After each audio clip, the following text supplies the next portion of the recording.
the tone, please state your name followed by the pound sign.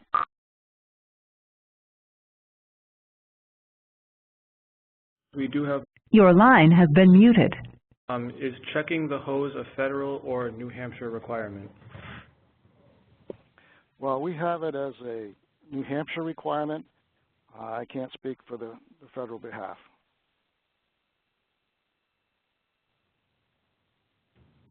Tim, anything to add on that?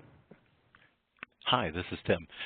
That is, it sounds like that's state specific. The feds, we do not cover hanging hardware that's above ground. It's not covered under the US requirements. It's not regulated. All right. Thank you. Any more questions for Spruce? And we will have some time at the end of all the presentations for some more questions if you can think of anything between now and then. But I guess now we'll move on to John Olko in New Jersey. Yikes. Just switching over the presentation to you, so you should be all set now.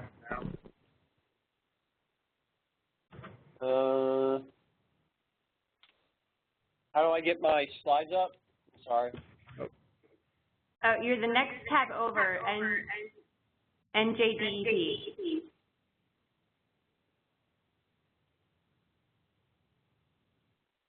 Perfect. Or, nope, that's EPA. No. Other way. Other way. To the right. Your other way. There it is. Okay. Drop down. Okay. Right. Got it. Okay. My name is John Olko with New Jersey DEP. I have a lot of slides that I'm going to blow through to save some time. When you have the chance to look at these when they're online, there's a lot of text and useful information you could read through to follow up. So we'll get started. I just want to go through an overview of how we do our inspections here in New Jersey and some advanced things that we're doing that is uncovering a lot of information that we never really realized before. Is it? All right, page down, did not advance. Try making it full screen first.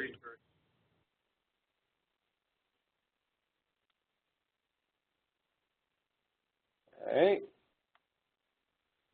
Nope. Spacebar. Okay, spacebar is working. All right, so here we go. Roughly, we've got, somewhere close to 4,200 regulated, federally regulated US facilities. We have 11 state inspectors, 6 counties. In fiscal year 15, we did 1,600 inspections and a little over 200 delivery bans. And I'll talk about delivery bans a little later.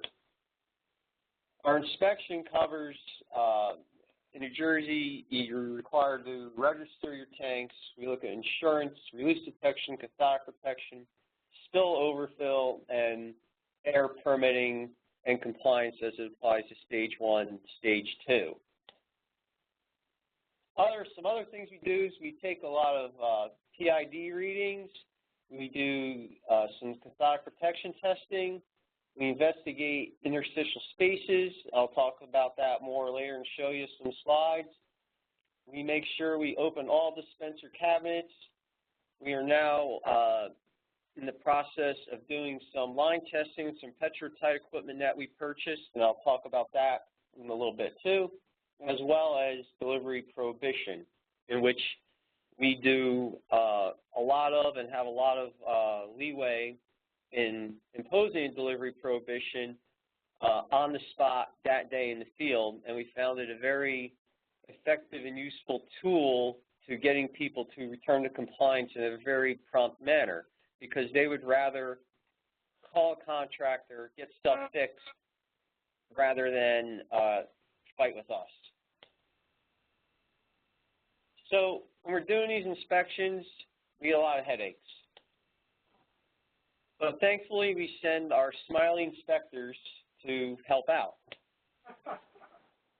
We made a real good effort on worrying about safety and keeping our inspectors safe, as well as the owners and operators and people who may be at the gas stations. We've made an effort to purchase trucks. We stripe them. We put light bars on them. We've got cones. We've got everything in the world to alert people that we're here doing an inspection, but yet sometimes even that fails. So the key is the more you can do to keep yourself safe doing these inspections, the better. Of course, it all starts with paperwork. Now, how many of you have asked to see paperwork and you get pointed to this board? And you look at that board and it's not helpful at all. What we're really interested in is the registration. This is an example of one. We're looking to see, does the facility have a current registration? That top right-hand corner, this one's expired. We're looking to see, is this still the same owner and operator? And we're also looking to see, are these tank capacities and tank contents and number of tanks still the same? And it's amazing to us still to this day, after doing this since 2004, that we show up at the site today and things change and they never bother to tell anybody. So one of our key points is a facility having a current and accurate registration. It's sort of the building block of our whole program because it tells us what kind of tanks they have, what their volume is, what the construction is, what they're doing for release detection, who the owner-operator is their insurance current, and a whole host of information. So if they show us an expired registration, they're not operating, and we will impose upon them a delivery ban until they get their registration squared away. Because these guys never need a registration. Insurance. I'm not going to spend a lot of time on insurance, other than it's something we do check and make sure that all facilities have. They are required to submit it when renewing their registrations with us. So the registration group will get the application, and it'll also ask for a full copy of their insurance policy. Because, believe it or not, there was fraud, and people were submitting to us just like the declaration page or one part of the policy, and it didn't match what was really going on at the facility. So we've now required them to submit a full policy so we could cross-check that with what they have on the registration. So, of course, you must have that. Release detection. I've got 25 minutes left, I think. I don't know. I didn't start my timer. But we can't cover release detection in that short of a time in all the aspects. But when we do inspections, people are always asking for help. So, some of our more common options are automatic tank gauges, interstitial monitoring, SIR. Those seem to be, the three bigger. Some of the smaller tanks using manual tank gauging. I can only think of one site that's doing soil vapor monitoring. It's really a dinosaur near extinction in this state. So we're always trying to find where's the automatic tank gauge? What is it? What does it look like? So there's, if you've never seen them before, there's some pictures of our lovely ATG units. Now, where do you find them? We find them in the bathroom. We find them when we need a ladder. We find them under a desk. And we find them when the nice old guy is carrying it around thinking it's connected. So that's the kind of things we deal with here. Yes, okay. ATG probes. We heard Tim mention about them earlier. They connect from the tank probe connects to the VDRU or Incon or what have you, and feeds that information to the system with volumes, temperature, and of course, what we're looking for is that passing test. Interstitial monitoring. I'm going to talk about this for a little bit more and tell you what we're doing with interstitials. Key point, it only works on double wall tanks. Okay, we've had numerous times where people are telling us they're doing interstitial monitoring and your tank is single wall. It doesn't work that way. It's sort of funny, but we don't make any of this stuff up, nor do we make up any of our pictures, because as Spruce had some good pictures there as well, you just can't make this stuff up. Piping. You know, a little bit about pressurized piping. It's greater, it's faster dispensing. You have more dispensers, more customer volume, because everyone wants to get to the gas station, get their coffee and donut, get their gas, and be out in 5 minutes or less. If they all had suction pumps, they wouldn't be able to do that.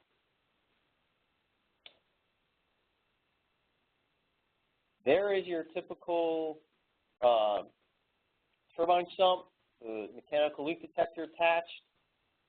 Nothing shocking there. I do, though, like the blistering sump bottom. If you look closely enough, out down here, this is the kind of stuff that, you know, doing their walkthroughs, these operators need to be paying attention to that, because how long till that stuff starts cracking and then it's no longer viable? There's an FE Petro turbine sump. Automatic line leak detectors. Some obvious things here, maybe not so much. They're made to be tested annually. And yes, they must be actually plugged into the turbine sump, not sitting on the floor of the sump. And they have to be there. If you have a turbine sump with no LLD, either mechanical or electronic, that's an issue, because it's no longer performing that 3-gallon-hour leak to detect that catastrophic leak that could happen. It's required for all pressurized piping.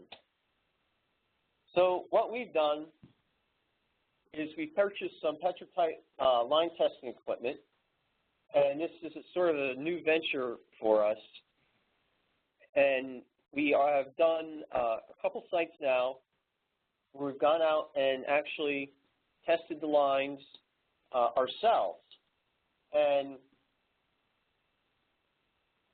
the training we received from Papora Engineering, who manufactures the Petrotype, really opened our eyes into the world of line test results. And what we're seeing now from what we thought we were seeing before the training are two different things, where we're getting results submitted to us that just don't really measure up. They don't really make any sense, and we're now getting guys having to go back and retest and checking their work and scrutinizing their work more than we ever did before. And now we actually get to test the lines ourselves. We can double check the contractor's work. We can respond to incidents and assess things pretty rapidly with the tester. It's been very, again, we're in the beginning stages, but I envision long term it's going to be a very useful tool for us and help us, identify leaks that have probably been getting passing results for the past, year or two. There's a mechanical line leak detector, what it looks like out of the box. In case you've never seen one, it's quite exciting. Interstitial, now interstitials on piping, obviously you need a product tight secondary containment, and again, only applies to double wall. You can't be doing interstitial monitoring on a single wall pipe. Test boots, which Spruce showed you a good picture of one that was all torn up. Apparently that one was open already, but the test boots must be loose or open in order for that primary line leaks. The fuel should come into the sump, trigger the sump sensor in the sump, put the system into alarm, and the operator is supposed to then call the contractor. We know that's the perfect world, but we know that doesn't always work out that way. But we do check as much as we can to make sure the boots are loose. Here's an example. I found that one. The test gauge was left behind. Boot was loose. It was just a good picture of some equipment that was left behind. Here's a picture, again, 2 turbines, no leak detector. Is it a problem? Is it not a problem? These are questions you really need to address when you're looking at this stuff. And again, above, there's a lot of information written that you can fall back on. Yeah, I don't know what that is either. A cracked over liquid sensor. And that's what happens when your test boot's tight and you loosen it up and your sump fills up with red dye diesel. Jumpers. I don't know everyone who's on this call. I looked through a list. I do know a lot of people who are on this call. Jumpers, you really need to pay attention to these things when you see them in sumps. If they're there, then they're probably doing things right. If they're not there, you really need to figure out how are they doing leak detection in this sump without a jumper. The jumper's function is to connect those 2 pieces of pipe. Without them, if the sump is not being monitored, how do they know they had a leak? So these monthly inspections that are getting done, you really need to look at this stuff. As Spruce was saying, here's another example of a jumper. Cathodic protection. This is your typical STIP 3 tank that we saw on the side of the road. And, you know, it's got its anodes, its coating, dielectric bushing. That's wonderful. But then you have these guys, the rectifier. If you see this little thing, open it up. Don't be afraid. There's lots of gizmos and gadgets in there. This is an example of another one. And this is the impress system of a CP tank. What we did as well with cathodic protection is we took the STI CP tester training, and again, that has also reaped huge benefits in how CP tests are being done in our state. And what we found out, probably maybe even more at this point than the line testing, that there is CP tests being done by people that have no clue what they're doing. The results were all over the place. We had one gentleman that we met in the field that was adamant that he was doing it the right way. And my coworker said, well, let me see your meter. And he was reading it in ohms, not volts DC. So there's a lot of questionable work going on out there, and you really need to pay attention. So we purchased some of the equipment that you need. It really wasn't a lot. It's a voltmeter, some reference cells, some wire, and started, doing these tests ourselves, and, also meeting with the contractor out there and having him perform the test side by side and coming to the conclusion. We just had one the other day. He sent us a report, tank passed, tank passed, tank passed. We said, well, we don't believe it because the 2 contractors before you failed it. So we went out there with him, and a miracle happened. It failed again. So, you really got to question your contractors when they're doing some of this work. It's, the guys that, we all know who the good guys are. It's the guys that are somewhere in the middle, or guys that don't have the expertise to be doing this kind of work. Still an Overfill. Spruce has got a great presentation on Overfill devices. I have some of the same pictures, I think. So here's your typical spill bucket. Nothing real exciting there. Your overfill alarm, your high-level alarm, it's got a light and it's got a buzzer. It is not a doorbell, as you see down here. Your OPW flapper valve is supposed to shut off at 95%, but not when there's a stick in there, as Spruce pointed out in his pictures. New Jersey, that'll cost you $15,000 automatically, and you will be on a delivery ban until the stick is removed and until you pull out the drop tube and verify that you have not damaged the functionality of the OPW. Ball floats. I guess in the future, no new systems will have ball floats. The old ones can't be repaired. They must be replaced with, an OPW or a high level. So these things are sort of going the way of the dinosaurs eventually. But if you have a set of manhole hooks, hook pullers, you can slide it on there and try to open that up. If you can't, you have the contractor verify it. Sometimes if these are new, you can open them up, you can look down with your flashlight, and you can see if the ball's still there or not. Or I think Spruce has a picture of one where they stuffed an orange down there. So it's really important to verify that these things are working. Another big issue we have with our inspections is tank construction, and this all ties back to the registration. There's your, typical Xerxes tanks up top, and the Lutron. But, we keep asking this question of, are your tanks, if you're a coated steel tank, do you meet UL 1746?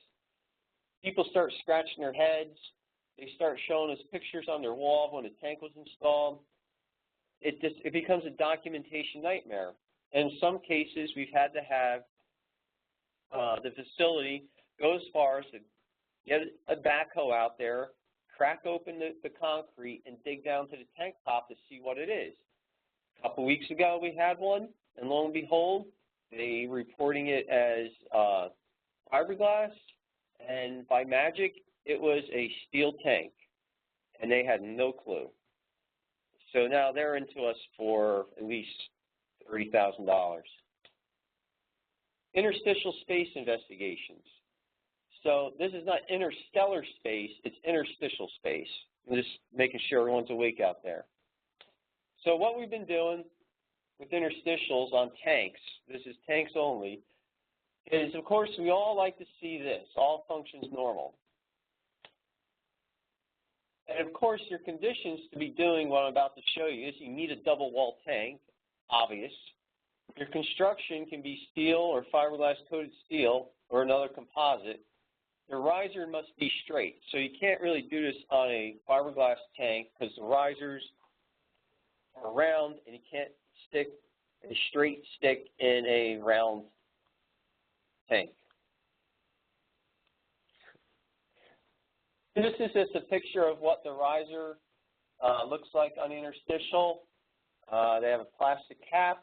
There's a sensor wire going down.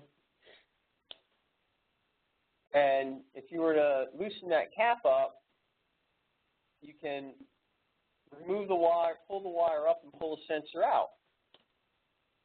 And then you can measure the depth of that riser. At the same time, you could stick some water paste on your gauging stick and check for the presence or absence of water, as well as fuel that may be in that riser. So right here we see that we're about 152 inches. Then you can stretch out that sensor and compare it to the reading you got on the stick and see if that sensor was really set correctly. Did it really go all the way to the bottom, or was it sitting halfway up that riser and missing the 20 to 30 inches of fuel or water that are sitting in that riser? And shockingly, we have found that in numerous sites where the sensors are just not picking up, the liquid that's in that riser. Now, when we ask how to get like that, no one ever seems to know. They just point fingers. Again, here's your belt sensor. Now at the bottom of this stick here is something, you know, anyone can do. It's a little bit of absorbent pad and hair tie, okay? And you take it, and then you can lower that down into the riser, because if you have a very, very small amount of fuel down there, it may not register on the stick.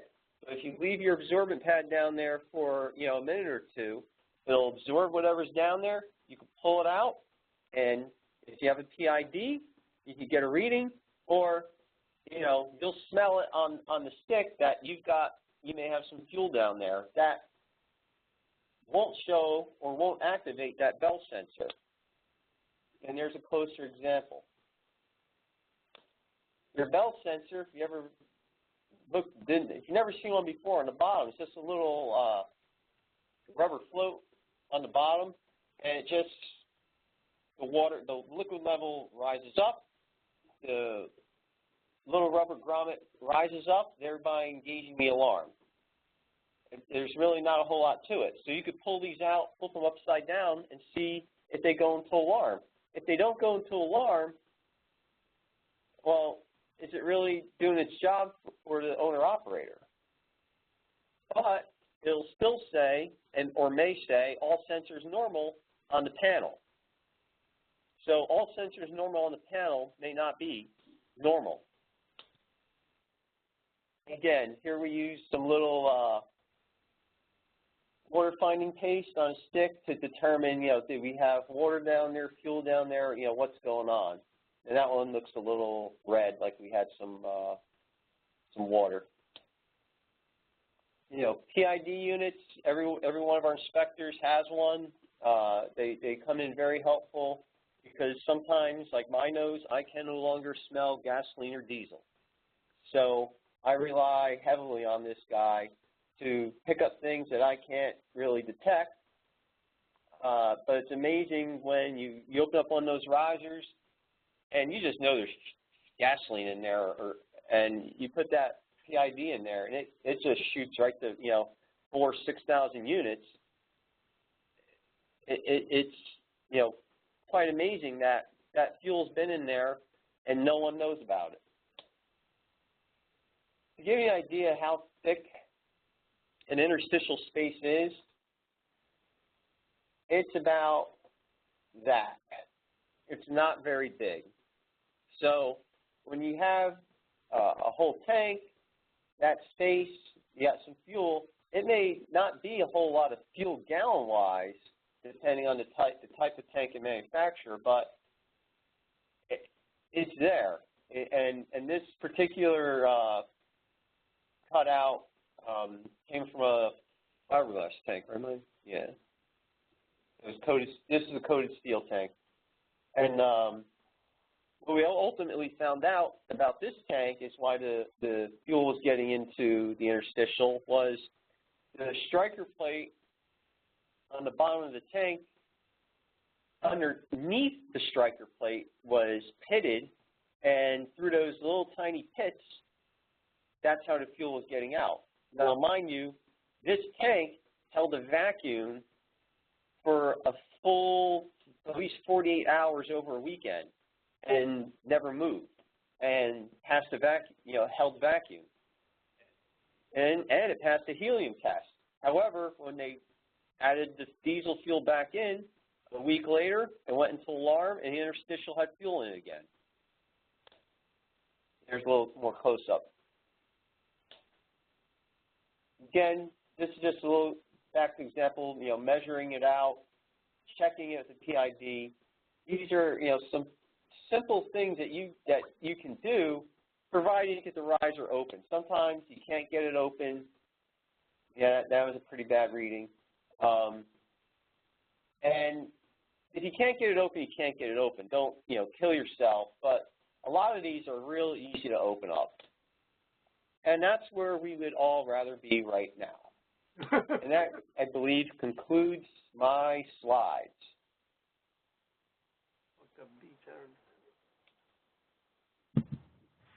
All right, thanks, John. I saw one question here for you. Where do you collect PID readings?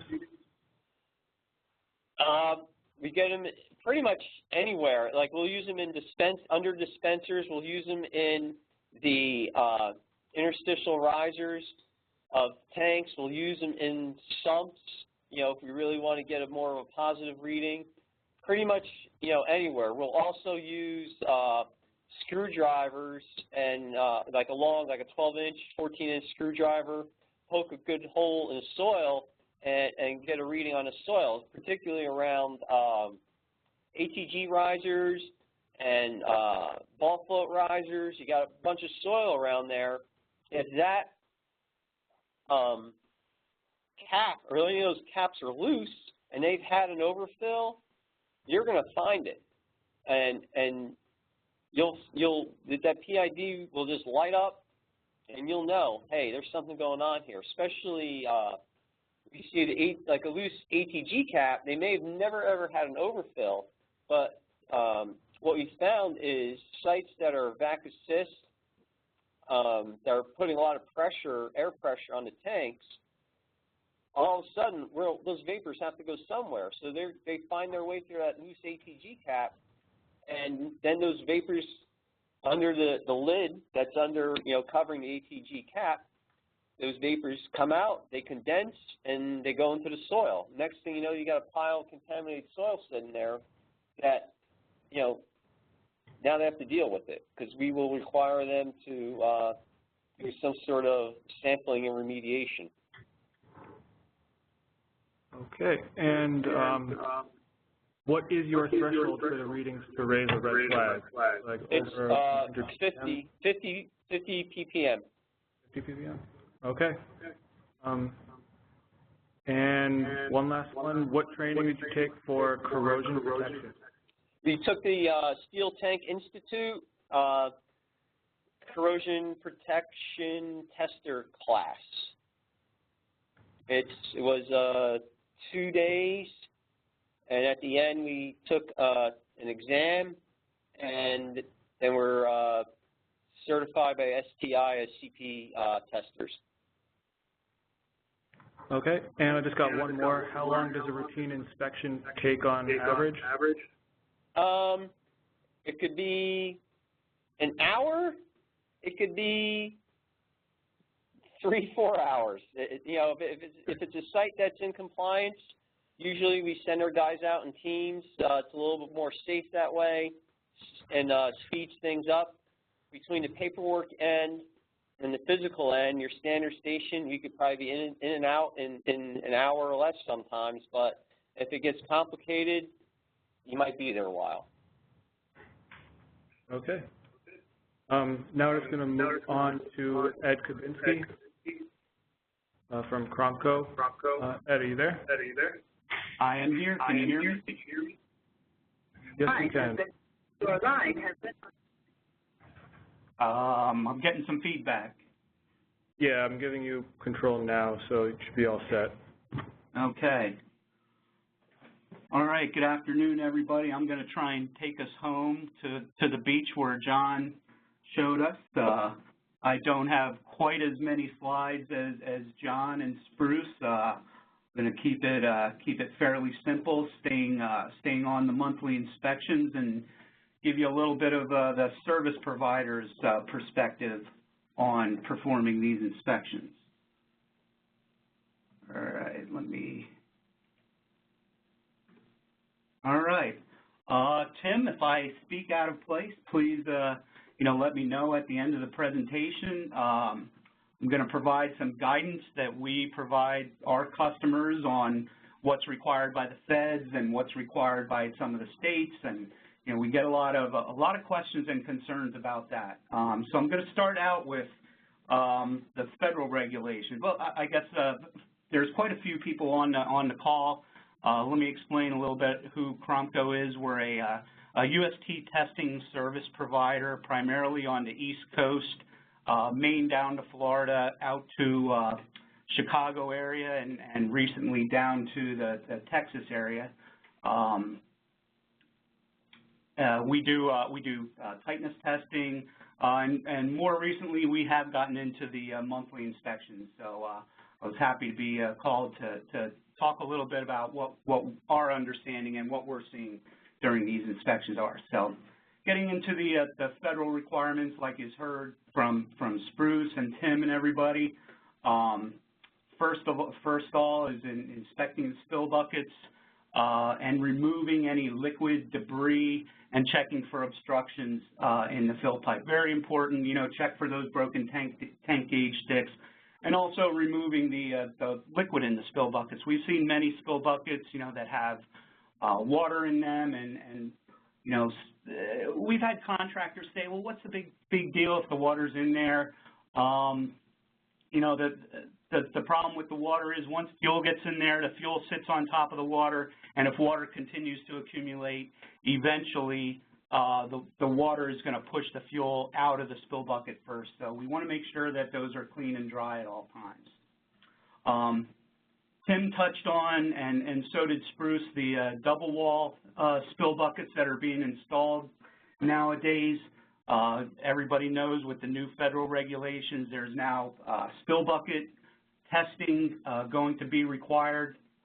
However, you won't need to test your spill bucket if you do have one of those double wall buckets that Spruce had mentioned, and you're periodically checking that interstitial space. So you're going around on your monthly inspections and you're checking that interstitial space. If everything looks good, gets you out of the testing of the spill buckets.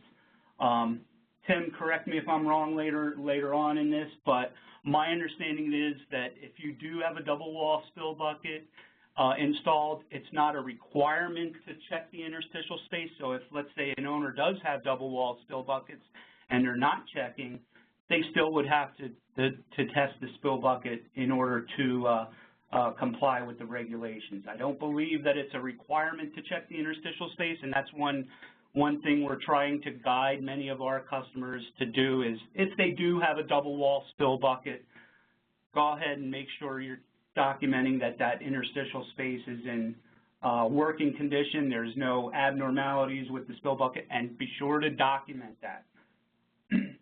Again, like Spruce mentioned, checking the fill cap to make sure that it's secure to the fill adapter. Spruce called it the wiggle test. I agree with that term. Make sure the adapter is on there tight. And then checking your release detection equipment, taking a look at the tank gauge, making sure there's no alarms or unusual operating conditions according to the tank gauge.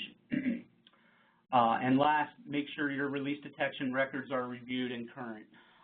So if you're using your ATG for CSLD, or if you're doing your interstitial monitoring, make sure that you have those results, you have them documented, so that when the state inspectors come out, you have all your monthly records being properly maintained. I give EPA a shout out here. They did a great job at providing an operation and maintenance document that's available on their website, free for download. Right there, you can click on the link, and it's a very good document that has a number of different checklists, including a suggested monthly inspection checklist that'll help you comply with your with the EPA monthly walkthrough inspections.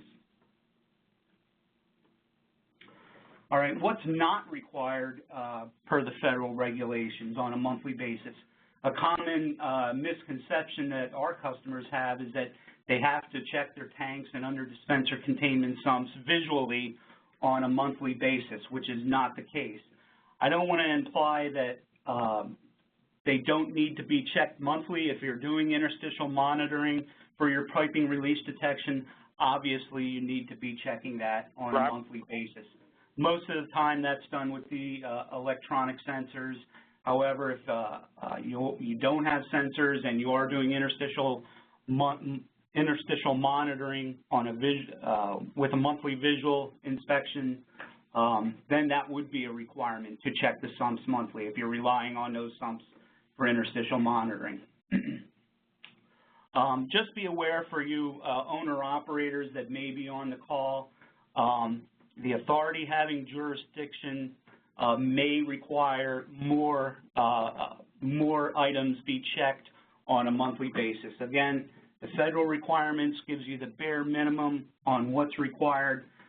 Many states that we work in, we do see that there are more items that do need to be checked on a monthly basis. So if you're not already, make sure you're aware of what's being required in the states that you operate in. So some of the states that we see where they have monthly inspections that are a little bit more stringent than the federal regulations: Connecticut, New Jersey. I gave you a list of them there. Sorry, Spruce, I forgot to mention New Hampshire. There are extra requirements as well in New Hampshire. And be aware that some of these states have provided guidance and have actually put out forms with what you should be checking on a monthly basis. What I gave you here is the state of Connecticut's monthly inspection form, which requires, just like New Hampshire, checking the vent risers, checking the PV valves. It includes all the requirements by the federal regulations, spill buckets. They do check containment sumps, the stage 1 dry breaks. They also require that you check your paperwork and make sure that you've done an overfill verification in the past year. That's something, you know, that Feds put out there with their regulations once every 3 years. State of Connecticut, it's an annual requirement out there.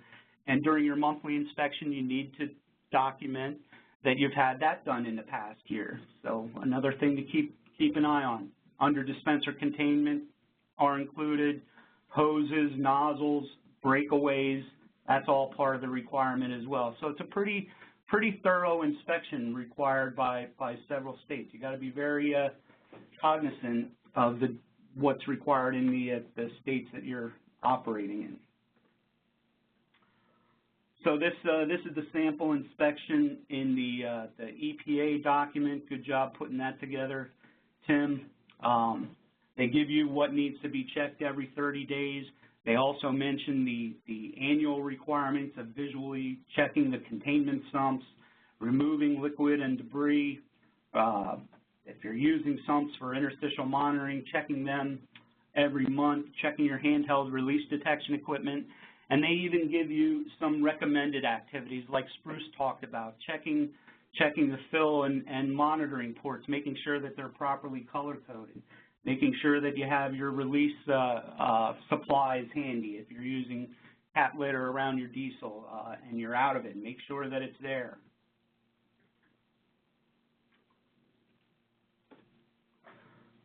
So we touched on who can do these monthly inspections. Some states, pretty much anybody can do these inspections. So the majority of the states, I believe, it has to be under the direction of the AB operator. And in some states, they even require the monthly inspection be done by the AB certified operator. Many owners now are looking to their service companies to provide monthly inspections for them as a service. And we've recently got into that. So why would anybody hire someone to perform a monthly inspection? So some of the advantages, individuals that are hired to do this are typically more knowledgeable as to what they're looking at, where to look for these potential issues, and helping the owner with follow-up that might be needed. So if there's liquid or fuel in a dispenser pan or a tank sump, they can advise you who to call to get that done. The vendors are typically more thorough than what your C-level store employee would be, and hopefully the vendors would be looking out for the owner's best interest and letting them know where they do have deficiencies so that they can be a better operator. Oftentimes the service providers are very good as well at documenting their findings using electronic inspection equipment that you can attach photos, you get a detailed report, and some of them can even dispatch automatically to another provider if any issues that might need some follow-up. So talk to your service providers and see what they have to offer. There's a lot of good ones out there. There's also some disadvantages to hiring companies to perform these monthly inspections. It's another added cost of doing business. So who wants to pay another guy a monthly fee, to come out, when you can maybe have your own people do it internally? That's great if they're, somewhat knowledgeable, they know what they're looking at, they know what issues to look for. Oftentimes, again, the service providers are going to be more thorough. They're going to find more issues because they know what they're looking for, and it's going to, again, cost the owner a little bit more in maintaining his stuff, but that cost might be well spent, and prevent a very expensive cleanup. You also got to be very knowledgeable and know the vendor that you're hiring as well. There are, less reputable vendors that could easily, pencil whip inspections. They come in and they're in and out in 10 minutes. Typically these monthly inspections, a minimum of a half an hour to an hour is what we're seeing with some of our customers. You can't just come in and get out in 10 minutes. You've got to open up all the lids. You got to go through the record keeping. You need to make sure that everything's in order for the owner. So we've been doing monthly inspections for some of our customers for about 6 months now, and you guys that have seen some of my presentations in the past, I like to mine our data and see what we got going on. So I did that last week, and for a number of our smaller customers, we've been doing these inspections for about 6 months, which included just containment sumps, tank sumps and UDCs and spill buckets. It didn't include record keeping and what's been required with the federal regulations.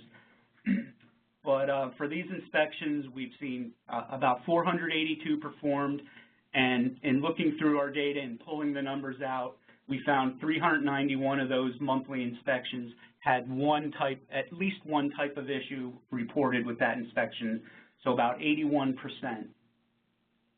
We have been doing monthly inspections for another customer for about 5 years, and again, it's only STP and dispenser containment sumps, so this data does not include any type of visual inspection on the spill buckets, but at least we have several years worth of data here just on containment sumps and dispenser fans. So we've done about 3,800 of those inspections, where 1,292 inspections had at least one reported issue. So we saw about 34%, we're seeing right now about 34% during these monthly inspections where we're finding issues. Recently, just a couple of months ago, if you've seen in the news, CrompCo acquired a company up in the New England area, Quality Petro Services, and one of their services that they've been doing for several years and been doing very well is they've been providing a monthly inspection service for a number of years now, and they have quite a larger amount of data to look at. So I asked that company to provide me with their monthly inspection data, and what they've seen is about a little over 6,000 inspections that they've performed. About 35% of these inspections have had at least one defect, and what they found is once the states started looking at these inspections and saying, hey, why are you not following up on these deficiencies that your monthly inspector is finding, they're starting to crack down, and then the owners started responding. So what they're seeing is once the owners have been doing these inspections for a while, they're following up on any kind of repairs that they need to get done. That number actually drops down to between 8 and 10% for defects for owners that are using that service routinely and are actually doing something about it. So what I've asked them to do is give us some trends, let us know what you're seeing. The first couple monthly inspections by the vendor are relatively rough, so they're finding problems, shocker, and they're reporting it to the owner. Some owners are doing stuff about it, some are not. But once the monthly inspection program is up and running, things definitely get better over time and they're finding less defects. Private dealers, the smaller owner-operators, obviously seeing more issues than the larger owner-operators, and these smaller owner-operators, unfortunately, are less likely to act on defects that are being reported to them. So why they continue to have us do monthly inspections when they're not doing anything about it, I don't know. You know, we're more than happy to do the inspection. We're more than happy to help them out and guide them to get a vac truck company out there to suck out the sumps if that's the problem, get a service company out there to replace a shear valve or replace a leaking meter or change a gasket. Why they're not following up on them, I mean, we can only guide the camel to water. We can't force them to drink. The most common issue found, liquid in the containment sumps, and obviously number one is the spill bucket. So I don't think there's any surprises with what the trends are, with what quality is finding with their monthly inspections. It's common sense, and you know, hopefully we get the word out there. You know, I think follow up on these monthly inspections is key. Not just doing them and documenting that they're done, but actually following through and getting the issues resolved. That's been the challenge on our end. So with that, I'm going to end my presentation and open the floor up to questions.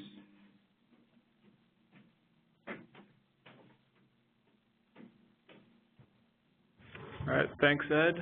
Just waiting for a couple questions to come in if anyone has them. And also at this point, any questions for any of the speakers? We have a little time now for some Q&A.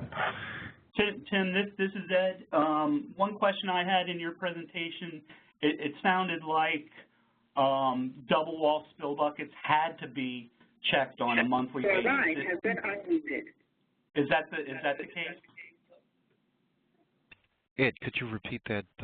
During the transition, opening my line, I didn't hear your question. No problem.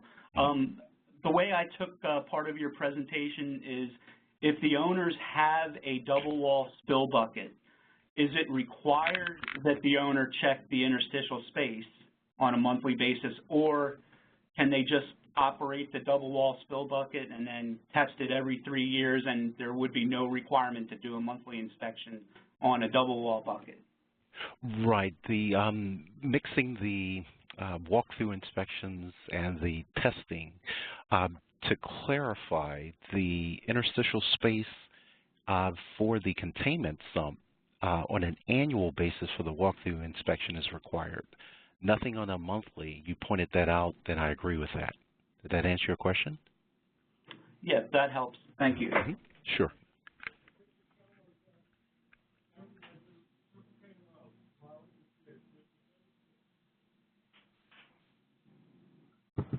Now's the time when anyone can type in your questions to the Q&A, and we'll ask them to the speakers.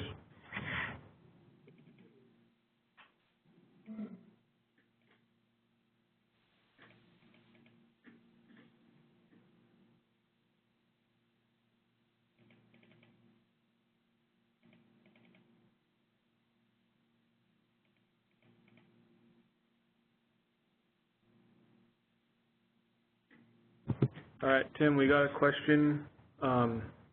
Since implementing agencies are responsible for ensuring compliance, do the feds have a system to approve the state's training for inspectors who are implementing?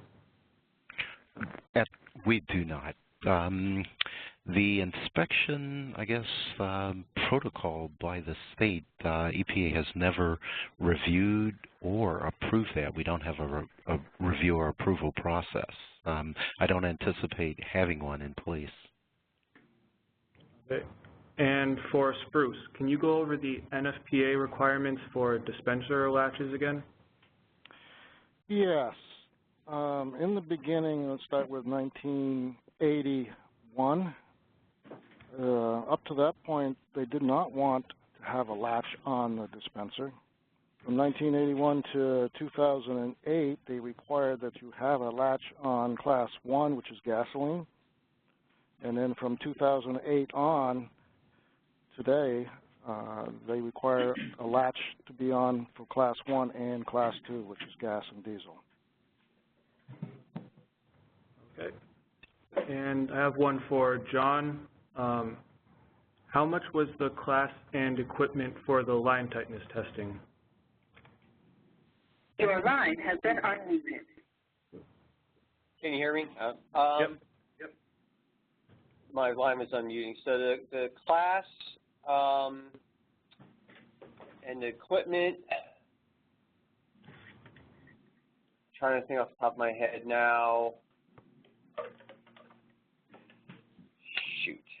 Bear with me 1 second. I may be able to bring that up for you on my computer. Do you want to go to another question? I'll chime back in.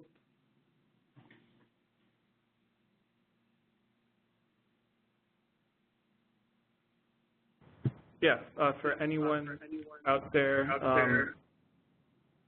about the double-walled spill buckets, about how often are those tested?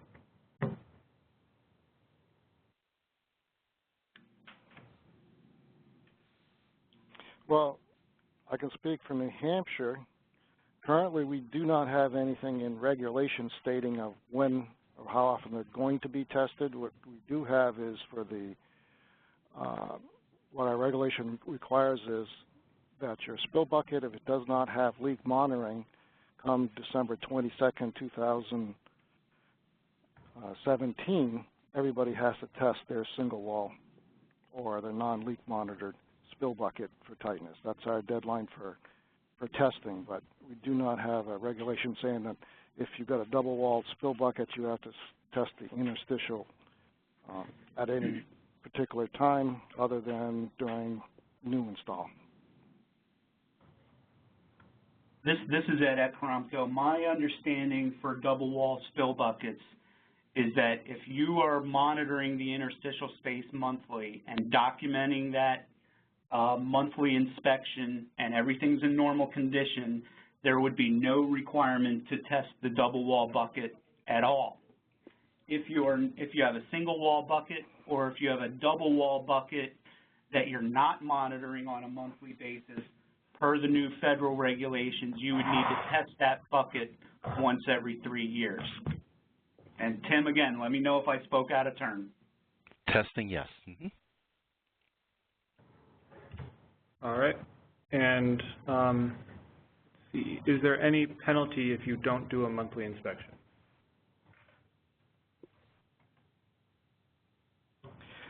Spruce Wheelock from New Hampshire. Yes, there is, in the sense that if you're not doing your monthly inspections, when we come around and do our 3-year inspections, we end up sending the AB operator back to training because apparently they missed something during their initial training. All right. Let's go back to John, see if he has an update. Your line has been unmuted.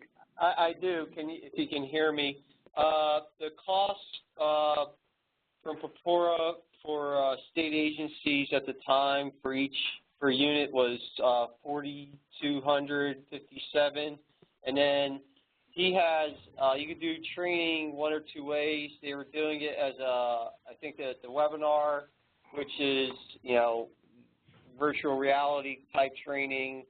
I think don't quote me. I think that was included.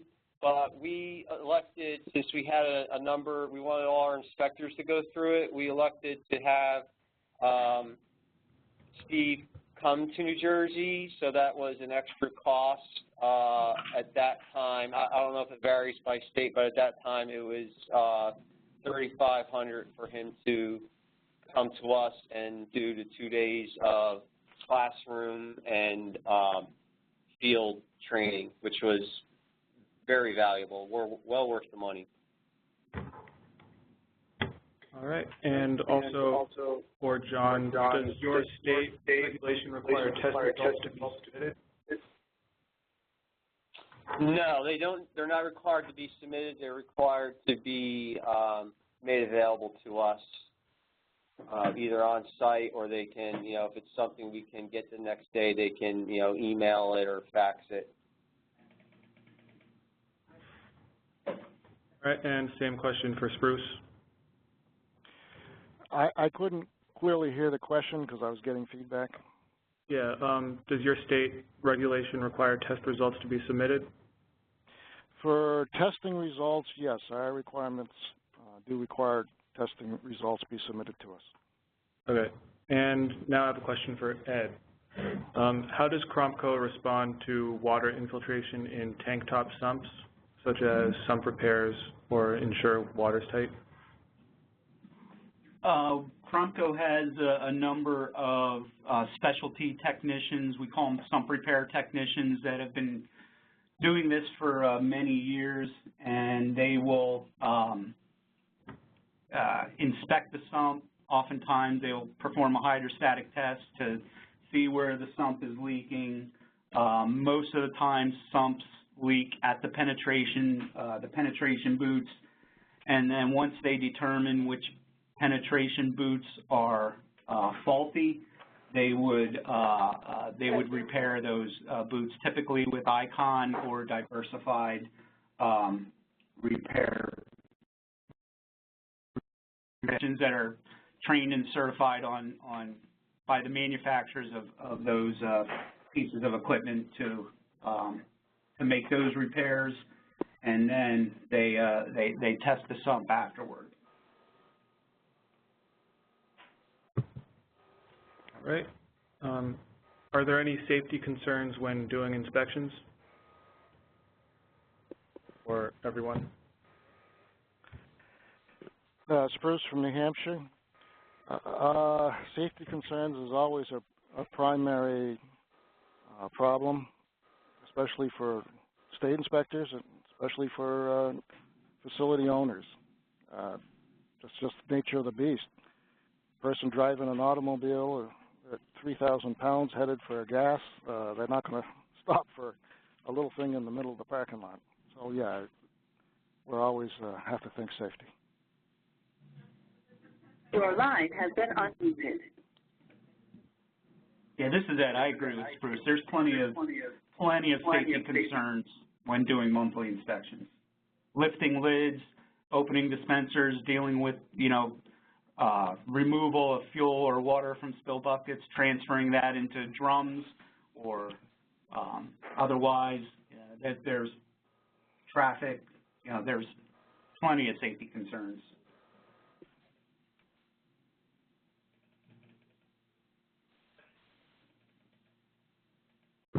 Another question for Ed. What are your customers doing with test water from testing sumps and spill? We do have a number of crews that are specialty crews, again, that just do hydrostatic containment testing. We have conversations with customers on how they would want to handle it. Some of our customers only want the water. We will reuse water until it gets too dirty to use for testing. So we will transport it site to site. If we use the water for a week, that's a long time. Usually it's not used for an entire week. It is possible that the water gets dirty enough after one test that the vac truck has to come in and clean out the water trailer. But other customers, they'll allow us to transport the water from one of their sites to the next site and do several sites that way. But that's a conversation that we have with the customers prior to doing any hydrostatic testing with them. Okay, and I believe this one would be for Tim. Will all STP sumps have to be liquid tight by federal regulations by 2018? No, that is not a federal requirement. Okay. Now for anyone, how do you determine water is too dirty for testing?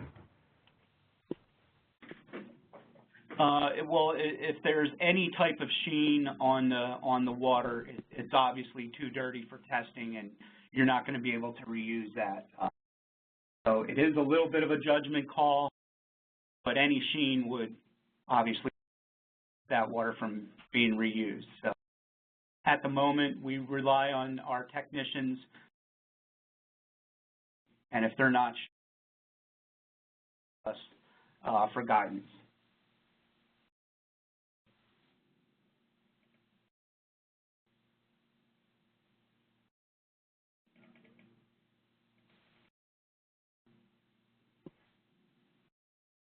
Your line has been unmuted. John, anything to add? No.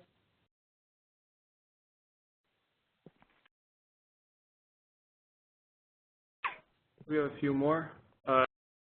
Verifies that the level of benzene is not determined as hazardous waste for a sump test. Question and a means for determining the level of what I would suggest do that a number of states have already is provide companies that are doing this type of work as to how you would want contractors within your state water disposal. I know out there, Lina was working on a guidance document, drawn a blank on another state that provided guidance. And the states that we're working in have said you can,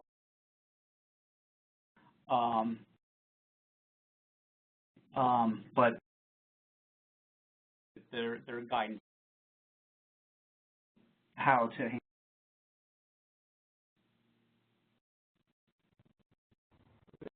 Question for Tim.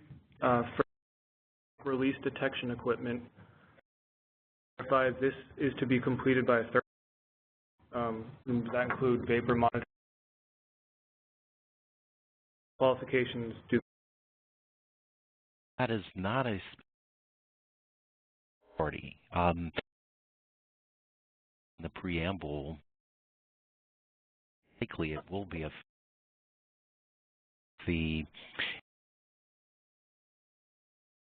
they can do that in-house. Have a specific of judgment call on the implementing agency to determine the third party network is qualified. Anybody else that might want a certification order that test.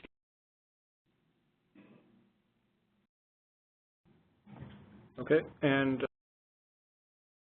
CrompCo's protocol for leaks and spills as part of the. Be dependent upon the stations as far as who's required. Obviously, the first phone call is to let them know, what is, and then we have to reporting requirements. If there's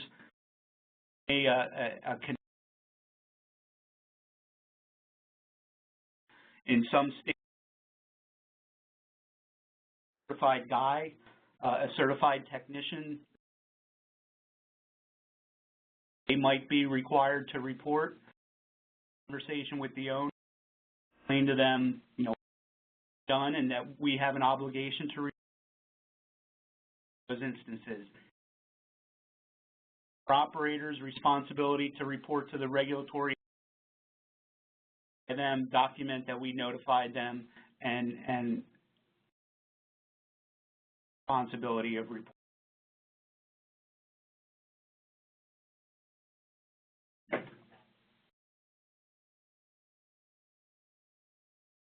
Yep. Hey, I wanted to go back to that. I did not answer that groundwater and vapor monitor detection. The testing requirement for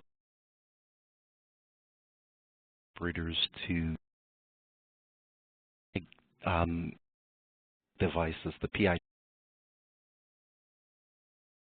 any electronic equipment with release detection needs to be tested on an annual basis. Walkthrough inspection mentioned earlier, or stick associated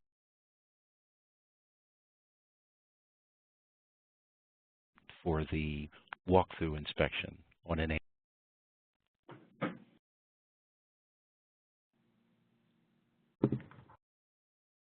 Thank you.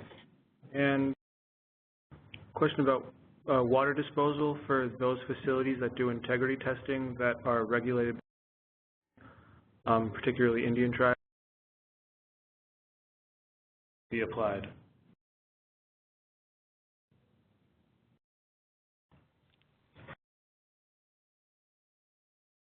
That's my standard would be, that's a good question. Quite sure. I believe it might be specific. I have to get back to you guys. We don't have, I believe, a federal across the board, you must do X, Y, and Z, so I think it would default to whatever the state, those requirements would. That's not my final answer, but that's to you on that. With the person who asked that question. Sounds good. Not a safety concern. Traffic cones, reflective clothing. Are there any special tools or safety training? This is for everyone. This is Ed. You know, there's a very good standard out there. It's API 1646. It addresses working at retail gasoline facilities and UST facilities in particular.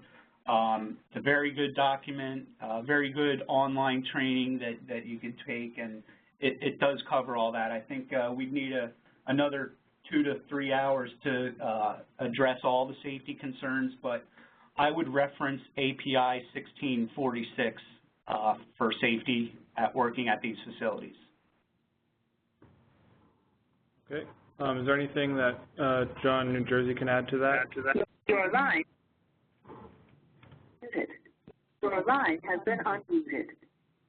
Yeah, all of our inspectors first go through 40-hour HAZWOPER training, then we have 8-hour health and safety training every year, and you know we have on the 8-hour side we have a specific component of that dealing with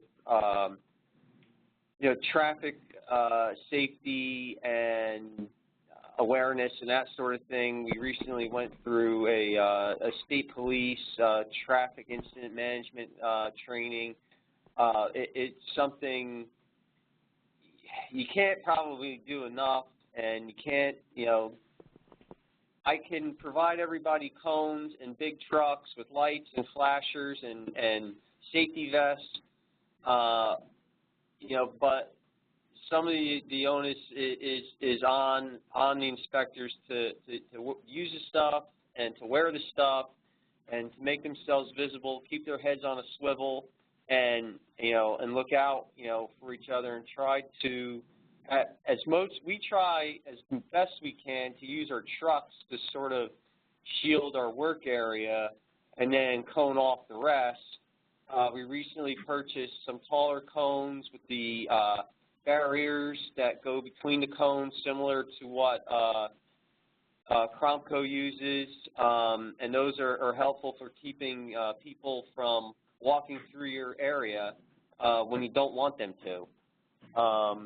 And then the usual, you know, gloves and clothing and equipment, we provide everybody with that, and that's a constant battle because that stuff gets used up quick.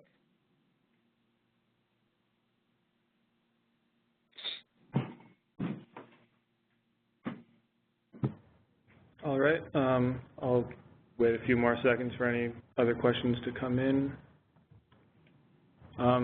Actually, we have a suggestion from Washington. They say they use only 2 vehicles with cones, and their suggestion is to owners that when they're doing the spill buckets, cones do not stop vehicles, so keep that in mind.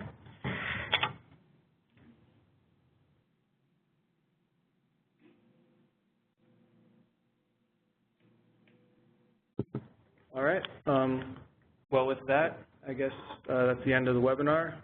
Thank you to everyone who attended, and a special thanks to our speakers, John, Spruce, Ed, and Tim. Their contact information is there. At the end of when the webinar officially ends or you leave, you'll get a little pop-up survey. You can please fill that up. It'll be very helpful, especially looking towards future webinars and planning and getting new topics. If you have any questions, you can email either myself, one of the speakers, or Tom Groves at NUIPIC, who will be glad to help you, either direct you towards speakers or answer any questions. Here, this link, we'll be putting up a recording of the webinar along with PDFs of all of the presentations. Should be up in about a week. For those who signed into the webinar, you'll be able to get a follow-up email when that goes up. So thank you for your time, and that is all for this webinar. Thank you.